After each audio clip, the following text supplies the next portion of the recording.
اب یہاں پر ایک سوال پیدا ہوتا ہے کہ 5 نمازیں فرض تو ہو گئیں،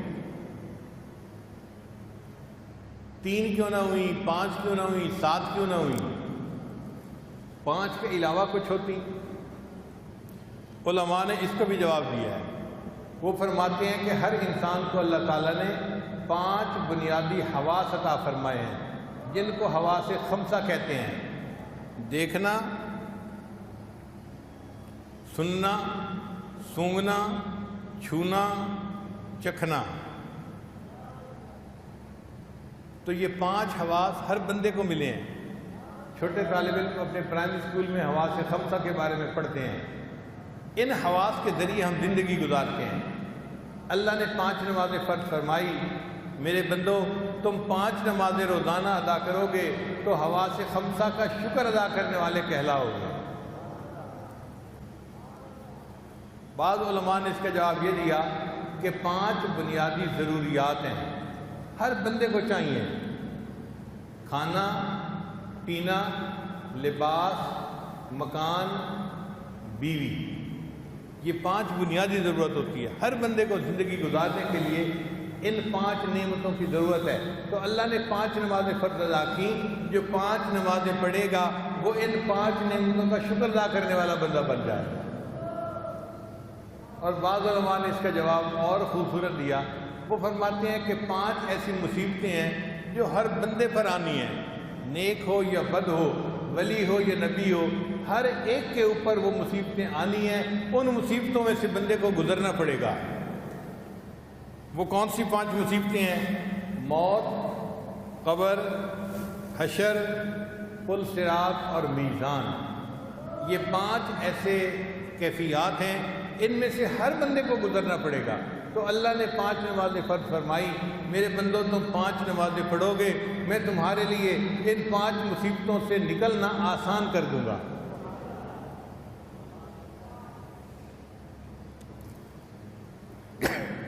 طالب علم کے ذہن میں ایک سوال اور پیدا ہوتا ہے کہ 5 نمازیں تھیں تو پھر فجر کے وقت نماز کیوں فرض فرمائی گئی؟ علماء نے اس کا جواب دیا، ایک حکمت تو یہ کہ اللہ نے فرمایا میرے بندے تو دن کی ابتدا میری یاد سے کر، میری عبادت سے کر، میں سارا دن تیرے کاموں میں تیری مدد کروں گا۔ چنانچہ جو لوگ فجر کی نماز ادا کرتے ہیں ان کی زندگی میں برکت ہوتی ہے، ان کے کاموں میں برکت ہوتی ہے، اللہ ان کے ساتھ برکت کا معاملہ فرما رہے ہوتے ہیں۔ اور ایک وجہ یہ بھی تھی کہ فجر کے وقت حضرت یوسف علیہ السلام کی پریشانی ختم ہوئی تھی۔ بھائیوں نے یوسف علیہ السلام کو عشاء کے بعد کنویں کے اندر ڈال دیا تھا۔ اب یوسف علیہ السلام چھوٹی عمر کے تھے، چھوٹی عمر کا بچہ کمزور دل ہوتا ہے، پھر جنگل تھا، تنہائی تھی، اور زیادہ پریشانی، پھر رات کا اندھیرا تھا، تو پریشانی بہت زیادہ ہو گئی تھی، اور کرنے والے سگے بھائی تھے تو پریشانی اور بڑھ گئی کہ میرے بھائیوں نے میرے ساتھ کیا کیا، جو میرے محافظ تھے وہ مجھے یہاں پھینک کے چلے گئے۔ تو یوسف علیہ السلام بہت پریشان تھے اس اندھیرے میں، اور سوچتے تھے اب پتہ نہیں میں دن کی روشنی دیکھ سکوں گا یا نہیں دیکھ سکوں گا۔ پریشانی میں وہ وقت گزرا، ساری رات گزر گئی، حتیٰ کہ صبح سحری کا وقت شروع ہو گیا، صبح صادق کا وقت جس کو کہتے ہیں۔ تو کنویں کے اندر تھوڑی سی روشنی آئی، تو یوسف علیہ السلام کو امید لگ گئی کہ نہیں، اندھیرا ختم بھی ہو سکتا ہے اور دوبارہ روشنی بھی میں دیکھ سکتا ہوں۔ تو یوسف علیہ السلام نے دعا کی، یا اللہ میرے کرب کو بھی دور کر دے، اور پوری دنیا میں جتنے لوگ کرب میں مبتلا ہیں سب کے کرب کو دور کر دے۔ مفسرین نے لکھا اللہ تعالیٰ نے یوسف علیہ السلام کی دعا کو قبول کر لیا۔ آپ غور کریں، جو بندہ بیمار ہو، پریشان ہو، سحری کا وقت ایسا وقت ہے اس کی پریشانی کم ہو جاتی ہے۔ ڈاکٹر ہسپتالوں میں کہتے ہیں مریضوں کی جو ہے وہ ریڈنگ ٹھیک ہو جاتی ہیں، بلڈ پریشر ٹھیک ہو جاتا ہے، ان کی شوگر کا لیول ٹھیک ہو جاتا ہے، ان کی کیفیات ٹھیک ہو جاتی ہیں، سکون ہو جاتا ہے۔ یہ یوسف علیہ السلام کی دعا ہے جس کے اثرات آج بھی ہمیں نظر آ رہے ہیں۔ جس گھر میں کوئی فوت ہو جائے سارا دن لوگ لوٹتے ہیں، پریشان رہتے ہیں۔ آپ دیکھیں اس گھر میں جب سحری کا وقت آئے گا سب سوئے پڑے ہوں گے، سکون آ جاتی ہے، سب کو نیند آ جاتی ہے۔ یہ یوسف علیہ السلام کی دعا ہے، اللہ تعالیٰ ہر پریشان حال کی پریشانی کو اس وقت دور کر دیتے ہیں۔ چنانچہ رب کریم نے ارشاد فرمایا کہ اے میرے بندو، جیسے یوسف علیہ السلام نے دعا مانگی تھی، تم بھی سحری کے بعد جب نماز ادا کرو گے میں تمہاری زندگی سے کرب اور پریشانیوں کو بھی دور کر دوں گا، تمہارے غموں کی جو تاریک رات ہے ختم ہو جائے گی اور اللہ تعالیٰ خوشیوں کا اجالا پھر تمہیں دکھا دیں گے۔ پھر ظہر کی نماز سورج ڈھلنے پر ادا کی گئی۔ اس میں کیا حکمت ہے؟ ایک حکمت تو یہ کہ میرے بندو، تم اس دھوپ کے وقت میں اپنے اللہ کی عبادت کرو گے، میں اس کے بدلے قیامت کے دن کی دھوپ سے تمہیں امن عطا فرماؤں گا۔ اور دوسری حکمت یہ تھی کہ اللہ نے فرمایا میرے بندو، دنیا میں چڑھتے سورج کی پوجا کرنے والے تو بڑے ہوتے ہیں، تم دکھا دو کہ تم سورج کی پرستش نہیں کرتے، جب وہ ڈھلنا شروع ہوگا تم اپنے رب کی عبادت کر کے بتا دو ہم مواحد ہیں، ہمارا شرک کے ساتھ کوئی تعلق نہیں ہے۔ پھر عصر کی نماز اللہ نے کیوں فرض فرمائی؟ کہ ہر انسان کے ساتھ دو فرشتے ہیں، ان کو کرامن کاتبین کہتے ہیں، وہ انسان کے نیک اور بد اعمال کو لکھتے ہیں، ریکارڈ بناتے ہیں۔ وہ صبح کے وقت آتے ہیں اور عصر تک ان کی ڈیوٹی ہوتی ہے، 12 گھنٹے کی سمجھ لیں، اور پھر عصر کے وقت دوسرے فرشتے بھی آ جاتے ہیں، تو ڈے شفٹ ختم ہو گئی اور نائٹ شفٹ شروع ہو گئی، پھر دوسرے فرشتے ساری رات رہتے ہیں اگلے دن فجر تک۔ تو عصر کا وقت وہ وقت ہے جس وقت چاروں فرشتے ایک وقت میں اکٹھے ہوتے ہیں۔ اللہ نے نماز فرض فرمائی، میرے بندو تم عصر کی نماز ادا کرو گے، تمہاری نماز پڑھنے پر زیادہ فرشتے گواہی دیں گے، میرے لیے تمہیں بخش دینا آسان ہو جائے گا۔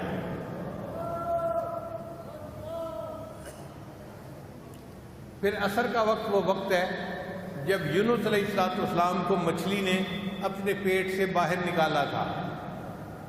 حضرت یونس علیہ السلام اللہ کے پیغمبر تھے، اللہ کے حکم سے ایک مچھلی نے ان کو نگل لیا تھا۔ اب یونس علیہ السلام 3 اندھیروں میں تھے، مچھلی کے پیٹ کا اندھیرا، دوسرا پانی کا اندھیرا اور تیسرا رات کا اندھیرا۔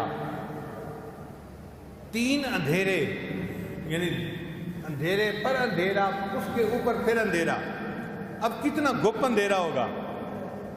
تو یونس علیہ السلام کو وہاں سے نکلنے کی کوئی صورت نظر نہیں آتی تھی، کوئی مخرج نظر نہیں آتا تھا کہ میں مچھلی کے پیٹ سے کیسے نکلوں گا۔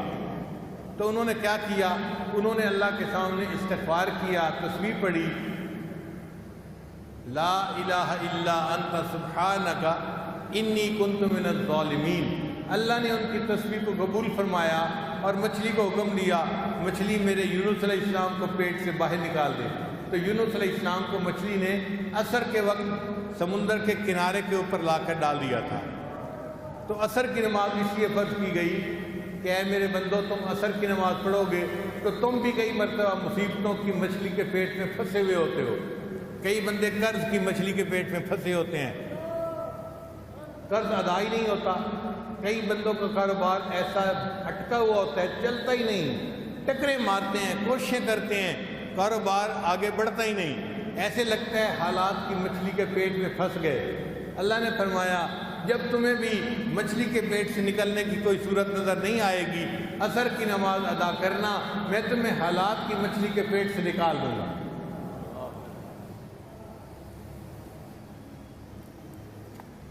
پھر مغرب کی نماز اللہ نے اس لیے فرض فرمائی، اس میں حکمت علماء نے لکھی کہ اے میرے بندے تم نے سارا دن گزارا، کاروبار کیا، لوگوں سے ملے جلے، تم سے آنکھ نے خطا کی، زبان نے خطا کی، غیبت ہوئی، جھوٹ بولے، بہت سارے گناہ ہو گئے۔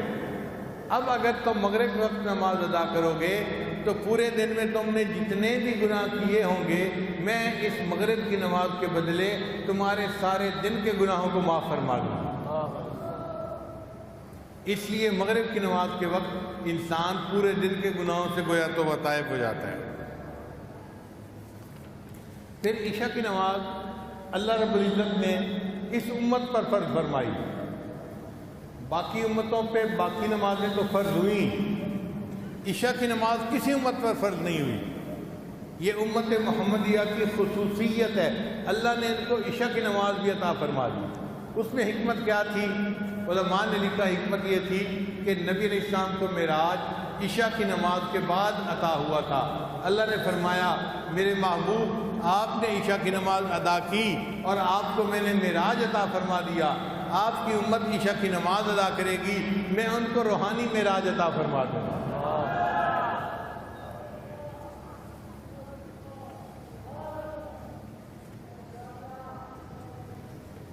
طالب علم کے ذہن میں ایک سوال اور پیدا ہوتا ہے کہ نماز کی رکعتیں 2 ہیں، 3 ہیں یا 4 ہیں؟ ایسا کیوں ہے؟ رکعت 1 ہوتی، 6 ہوتی، 7 ہوتی، اور کوئی تعداد ہوتی، آخر 2، 3 اور 4۔ فجر کی فرض نماز 2 رکعت، مغرب کی 3 رکعت اور عشاء کی 4 رکعت فرض جو ہے، آخر یہ 2، 3، 4 رکعتوں میں کیا حکمت ہے؟ علماء نے اس کا جواب دیا کہ اللہ رب العزت نے قرآن مجید میں اپنے فرشتوں کا تذکرہ کیا، فرمایا جاعل الملائکۃ رسلا اولی اجنحۃ مثنی وثلاث ورباع۔ اللہ نے فرشتوں کو پیدا کیا اور ان کو پرواز کے لیے اللہ نے 2 پر عطا فرمائے، 3 پر عطا فرمائے، 4 پر عطا فرمائے۔ فرمایا میرے بندو تم 3 یا 4 رکعتیں ادا کرو گے تو میں بھی تمہیں روحانی پرواز اسی طرح عطا کروں گا جس طرح میں فرشتوں کو عطا فرماتا ہوں۔ طالب علم کے ذہن میں ایک سوال اور پیدا ہوتا ہے کہ آخر یہ 17 رکعتیں فرض کیوں ہیں؟ فرض اور واجب ملا کر دیکھیں، 2 رکعت فجر، 4 رکعت ظہر 6، 4 رکعت عصر 10، 3 رکعت مغرب 13 اور 4 رکعت عشاء، تو کتنی رکعتیں ہو گئیں؟ تو 17 رکعتیں فرض کیوں ہیں بھائی؟ علماء نے اس کا جواب دیا کہ نبی علیہ السلام جب معراج پر تشریف لے گئے تھے تو اللہ تعالیٰ نے ان کو 17 چیزوں کا دیدار عطا کیا تھا، 8 جنتیں، 7 آسمان، تو 8 اور 7 کتنے ہو گئے؟ 8 اور 7 15، اور عرش اور کرسی، تو کل کتنے ہو گئے؟ 17 چیزیں۔ اللہ تعالیٰ نے اپنے محبوب ہم کو 17 چیزوں کو دکھائی تھیں، ان کے راز کھولے تھے۔ میرے بندو تم 17 رکعتیں ادا کرو گے، میں تمہارے اوپر روحانیت کی دنیا میں ان چیزوں کے اسرار و رموز کو کھول دوں گا۔ ویڈیو کے نیچے سبسکرائب کے بٹن پہ کلک کریں، بیل کے آئیکن پہ کلک کیجئے تاکہ ہر نئی ویڈیو کی نوٹیفیکیشن آپ کو مل جائے۔ ویڈیو کے نیچے سبسکرائب کے بٹن پہ کلک کریں، بیل کے آئیکن پہ کلک کیجئے تاکہ ہر نئی ویڈیو